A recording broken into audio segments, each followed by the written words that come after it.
Preparing for judiciary experience जो है वो मैं शेयर करती हूँ। बहुत सारों ने पूछा भी है मुझसे कि रिगार्डिंग द AIB एग्ज़ाम जो कि होने वाला है AIB 20। So hello everyone, welcome back to my channel.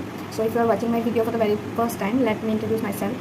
तो I am Nikita and I am preparing for judiciary और जस्ट 26 ऑफ जुलाई को मेरा प्रीलिम्स हुआ है असम जुडिशरी का।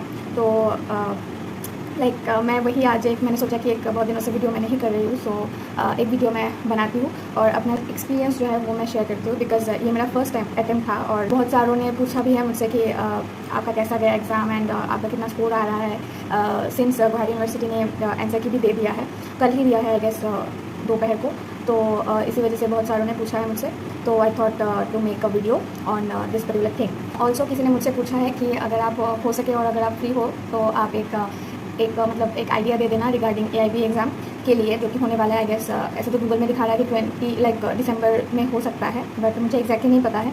तो उस बारे में भी मैं थोड़ा बात करूँगी AIB को लेके कि कैसे पढ़ना है और क्या क्या सोर्सेस फॉलो करना है, ठीक है। सो वीडियो को एंड तक ज़रूर देखना। So let's start. तो मेरा वेन्यू था असम इंजीनियरिंग इंस्टीट्यूट जो कि है चांदमारी में, और मैं कभी भी ऑल्दो मैं गुवाहाटी में रही हूँ 3 साल, बट मैं उस तरफ मैं कभी नहीं गई। सो इसी वजह से ना मेरा थोड़ा वेन्यू को लेके थोड़ा टेंशन हो रहा था कि मिलेगा कि नहीं, और गूगल मैप का तो हम लोग इतना ब्लाइंडली विश्वास नहीं कर सकते कि कब धोखा दे दे। मेरा बहुत बुरा एक्सपीरियंस रहा है गूगल मैप को लेके, तो इसलिए थोड़ा सा टेंशन हो रहा था कि वेन्यू मिलेगा कि नहीं, बट आई न्यू दैट मिल जाएगा, इतना टफ भी नहीं है। तो गई मैं एग्ज़ाम देने के लिए, तब बाहर लाइन लगा हुआ था, तो लाइन में से वो लोग चेक करके घुसा रहे थे अंदर। तो उसी लाइन में मैंने मेरे एक सब्सक्राइबर मुझे मिले और मिली, और मुझे जब पता चला कि वो मेरे सब्सक्राइबर है तो मुझे बहुत टेंशन तो हो रहा था एग्ज़ाम का और खुशी भी हो रही थी, तो इसलिए थोड़ा मिक्सअप हो गया। और इसी मिक्सअप में ना मैं उसका नाम ही पूछना भूल गई। और अगर आप देख रहे हो वीडियो तो प्लीज़ आपका, अगर आप कंफर्टेबल हो तो आपका नाम प्लीज़ बताना कमेंट में। मैं ऑनेस्टली मैं भूल गई थी एग्ज़ाम के चक्कर में नाम पूछना आपका, और फ़ोटो भी मुझे लेना चाहिए था, मैंने देखा है किसी सबको लेते हुए, but I am very sorry, मैं भूल गई थी, एकदम मेरे दिमाग से उतर गया था। सो एनीवे, तो मैं जब अंदर एग्ज़ाम देने के लिए गई, उस दिन ना इतना अच्छा मेरा चल रहा था ना, सब कुछ बहुत अच्छा लगा। बाहर तो इतना गर्मी में हम लोग खड़े हुए थे लाइन पे, और जब मैं वहाँ पे घुसी ना एग्ज़ाम देने के लिए, मुझे पता चला कि मेरा रूम नंबर था 301, ठीक है, 3rd फ्लोर पे था। तो मुझे पता चला कि मेरा रूम स्मार्ट क्लास वाला रूम है और वहाँ पे AC है।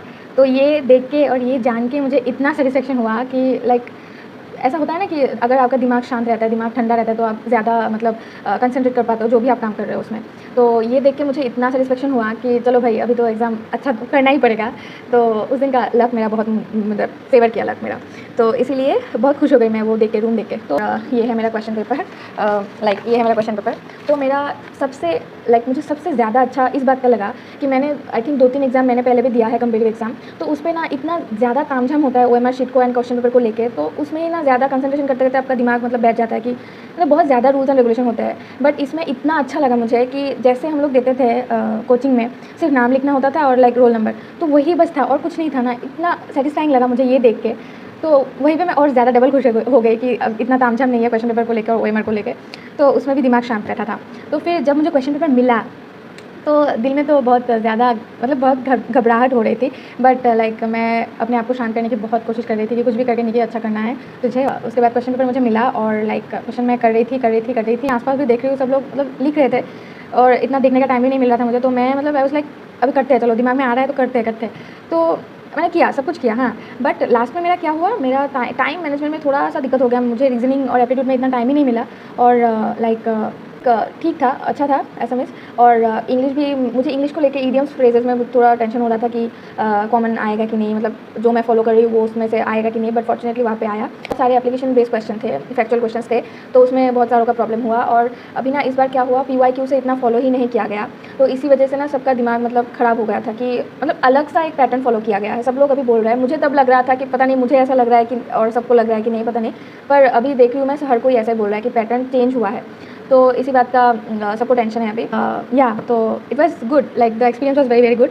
एंड ये तो कल गुवाहाटी यूनिवर्सिटी का गुवाहाटी हाई कोर्ट का आंसर की भी निकल गया है, तो आंसर की में बहुत सारे गड़बड़ हो रखे हैं एज़ यूजुअल जो होता है। बट आई थिंक अभी सब लोग ऑब्जेक्शन करेंगे, और ऑब्जेक्शन के बाद देखते हैं चेंज होता है कि नहीं। एक रीजनिंग का एप्टीट्यूड का क्वेश्चन था, अगर आपने दिया है तो आपको पता होगा, 83 वाला क्वेश्चन, वो जो है उसका आंसर उसमें गड़बड़ है।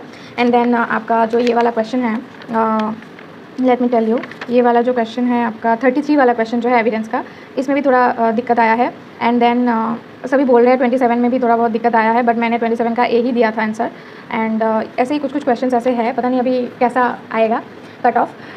तो या अभी सेकंड बात पे मैं डिस्कस करूँगी कि कट ऑफ कितना जा सकता है, क्योंकि सभी लोग पूछ रहे हैं कट ऑफ कितना जा सकता है, कैसा आएगा कैसा नहीं रहेगा। ओके, तो कट ऑफ सभी मेरे खुद का एनालिसिस और सभी का जो मैं सुन रही हूँ, सभी से सुन रही हूँ, तो सभी बोल रहे हैं कि पिछले बार का अनरिजर्व का कट ऑफ था आपका 72, तो इस बार सभी बोल रहे हैं कि 72 से ऊपर तो नहीं जाना चाहिए, 72 के नीचे ही आएगा जो आएगा कट ऑफ, ठीक। क्योंकि हमें बहुत ज़्यादा टाइम मिला है पढ़ने के लिए, बट ज़्यादा टाइम तो मिला है, इसमें इस ज़्यादा टाइम में बहुत सारे लाइक ऐसे रीजंस भी है जिसकी वजह से हम लोग पढ़ नहीं पाए, ठीक है ना। क्योंकि बहुत मतलब पता ही है सबको, ये 3 साल वाला जो नया रूल है, इसके वजह से बहुत ज़्यादा लॉस हो गया है स्टूडेंट्स को, और बहुत सारे बच्चे डिमोटिवेटेड हो गए थे, और हम भी बहुत डिमोटिवेटेड हो गए थे। तो इसी वजह से सभी का एज अ प्रिजम्पशन है कि 72 से ऊपर तो नहीं जाना चाहिए, 72 के नीचे ही आना चाहिए आपका कट ऑफ। तो अभी देखते हैं क्या होता है। और कई इंस्टीट्यूट से भी सुनने को आया है कि 60 जनरल का 67 से लेके 70 तक होना चाहिए कट ऑफ, ठीक है।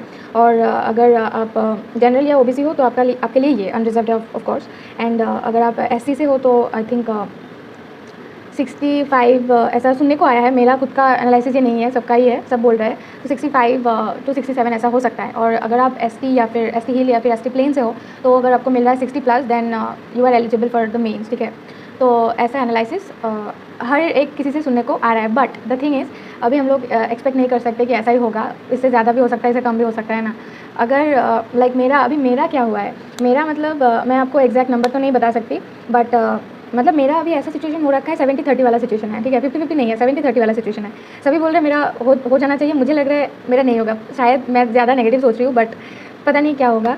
और इसी बात को सोचते सोचते दिमाग ख़राब हो रहा है, वीडियो में भी मतलब डिले होगा इसी चक्कर में। ये तो टेंशन का माहौल है, बट मैंने सोचा है कि आज से मैं पढ़ना स्टार्ट कर रही हूँ फिर से, जो होगा देखा जाएगा, जब रिजल्ट निकलेगा तब देखा जाएगा, तब का तब। Okay, so let's just talk about the AIB exam, क्योंकि किसी ने पूछा है मुझसे, पहले भी पूछा था आई थिंक उन्होंने, बट मैंने इतना एड्रेस नहीं किया था, so I am sorry for that. Okay, तो AIB का एग्ज़ाम इतना सोचने वाला एग्ज़ाम नहीं है, और इतना टफ भी नहीं होता है, क्योंकि ये ओपन बुक एग्ज़ाम होता है, और इतना टेंशन लेने की कोई ज़रूरत नहीं है, ठीक है। अगर आप PYQ वगैरह फॉलो करोगे ना, तो उससे आपका कॉमन निकल ही जाएगा, और इतना टफ नहीं होता है, लाइक ट्रस्ट मी, ठीक है। तो AIB के लिए आपको क्या ज़रूरी है, सबसे ज़्यादा PYQ आप देखो, एंड उसको डाउनलोड करो, डाउनलोड करके आप फिगर आउट करो कि क्या क्या आ रहा है, क्या क्या नहीं आ रहा है। सिलेबस तो होगा ही आपके पास। एंड देन बैरक आप जितना भी मतलब जितने भी पेपर्स हैं उन सबका बैरक आप कलेक्ट करो, किसी से ले लो या फिर ख़रीद लो। ख़रीदना ही ज़्यादा बेहतर रहता है, बिकॉज हमें तो बैरक की बहुत ज़्यादा सख्त ज़रूरत है, तो इसलिए आप हो सके तो आप ख़रीद लो, या फिर आप किसी से बोरो भी कर सकते हो। तो बैरक तो आपको चाहिए होगा। एंड या बैरक अगर आप थोड़ा बहुत रीड करोगे ना, ऐसा नहीं है कि दिन रात पढ़ते रहना है AIB के लिए, इतना पढ़ने की कोई ज़रूरत नहीं है। एग्ज़ाम होने के लाइक 1 महीने पहले से भी अगर आप दिन में 2 to 3 आवर्स या फिर 3 to 4 आवर्स आपके अकॉर्डिंग, आपके कन्वीनियंस के हिसाब से दोगे ना, तो ये मोर देन एनफ है, इतना सोचने वाली बात नहीं है। और दूसरी चीज़ क्या है, मेरे सीनियर्स ने भी मुझे बोला था कि AIB के लिए ना आप दिक्कत कहाँ होता है, दिक्कत होता है केस लॉज में, ठीक है। केस लॉ तो आपको बैरक में नहीं मिलेगा, क्योंकि वहाँ पे लिखा होता है कि कमेंट्स वाला जो बैरक होता है वो अलाउ नहीं करते हैं, बट किसी एग्जामिनेशन सेंटर में अलाउ करते हैं, किसी में नहीं होता है, ठीक है। तो उस बात का टेंशन है। तो इसी वजह से कि क्या होता है कि आप केस लॉज वगैरह ना आप PYQ से फॉलो करोगे, PYQ में कौन सा केसेस फॉलो हो रहा है, और करेंट जो केस लॉ होता है उसका आप एक मतलब नोट बना सकते हो। मैंने कुछ बनाया था, अगर आपको चाहिए तो मैं टेलीग्राम पे डाल सकती हूँ, आप लोग अगर कमेंट करोगे तो मैं टेलीग्राम पे डाल दूँगी। मैंने कुछ नोट डाउन किया था ऐसे इंपॉर्टेंट केस लॉज, ठीक है। और अगर आप यूट्यूब पे फॉलो मतलब सर्च करोगे ना, बहुत ढेर सारे आपको वीडियोस मिल जाएंगे AIB के रिगार्डिंग कि कौन से केसेस आपको चाहिए होंगे। बट फिर भी अगर आपको चाहिए नोट डाउन किया हुआ, तो वो मैं आपको टेलीग्राम पे पोस्ट कर सकती हूँ, तो आप देख सकते हो उधर से। अगर आपको चाहिए तो कमेंट में ज़रूर बताना, मैं टेलीग्राम पे डाल दूँगी, ठीक है। और टेलीग्राम पे कुछ ऐसे चैनल्स मैंने पहले भी प्रीवियस वीडियोज़ में मैंने बोला है, वो सब चैनल आप फॉलो कर सकते हो फॉर MCQs, तो वहाँ से बहुत ज़्यादा हेल्प हो जाता है, ठीक है। सो या अगर कुछ भी हेल्प चाहिए AIB के रिगार्डिंग तो मुझे बोलना, और स्पेसिफिकली बोलना कि किस बारे में हेल्प चाहिए, तो मैं उसको एड्रेस कर सकूँगी, है ना। आप लोग प्लीज़ प्रे करना कि मेरा निकल जाए बस प्रीलिम्स, कुछ भी करके। तो या so yeah, that's it for today guys. Thank you so much for watching. If you are watching till now, then very thank you so much. Like what I'm saying, very thank you so much. Not like I'm very grateful to you. And yeah, तो मिलते हैं next blog में। मैं अभी जल्दी मतलब 2-3 दिन में मैं आई थिंक स्टडी ब्लॉग एक शूट करूँगी और फिर डाल दूँगी एज यूजुअल। सो या मिलते हैं नेक्स्ट वीडियो में, तब तक के लिए बाय, टेक केयर, और अच्छे से पढ़ते रहो। कुछ भी दिक्कत आए तो don't hesitate to raise your doubt, ठीक है। मुझे बताना, मैं कोशिश करूँगी हेल्प करने की, ठीक है। Bye, take care.